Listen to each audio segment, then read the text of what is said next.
Haydovchilik huquqini bermaydi bu sizga. Kim aytyapti shu gapni? Men aytolmas sizga. Men haydovchilik guvohnoma olib yurishga majburmanmi? Yana aytolmassiz yoki ID karta berasiz. Yoki deyapman, haydovchilik guvohnomasini olib yuring. Kilometr pasport bosing. Hozir mana shu ishlarni olib borayotgan GAI xodimlarini oldiga boramiz. Qizil pasport berib ko'ramiz. Qani rostdan ham buni olmaydimi ekan hujjat o'rnida yoki oladimikan? Tekshirib ko'ramiz. Charchama hisoblashing. Xizmatingizga xalaqit qilmagan holatda bitta savol bermoqchi edim. Qizil pasport, ya'ni chet elga chiquvchi fuqarolik pasporti 734-qonun bo'yicha qolgan hujjatlar o'rin bosmaydi degan hozir ayrim bir xodimlar chiqibdi. Mana shu narsani agar sizga men to'xtatgan jarayonda bersam, hujjatlar o'rinni qabul qilasizmi?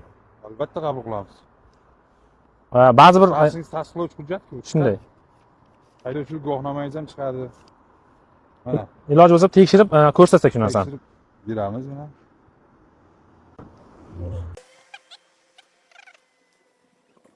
Xolbek Nuriddin Sayfulla o'g'li chiqdi, to'g'rimi? Shunday. Ma'lumotlar chiqdi hammasi, ha? Chiqdi mana ma'lumotlar. Operatorda olib kelib, mana planshetda ham bitta holat ko'rsatak. Kategoriyangiz BS 2032-yil 20-dekabrgacha 6 yil qolgan. Demak, qizil pasportda ham hamma ma'lumot chiqadi.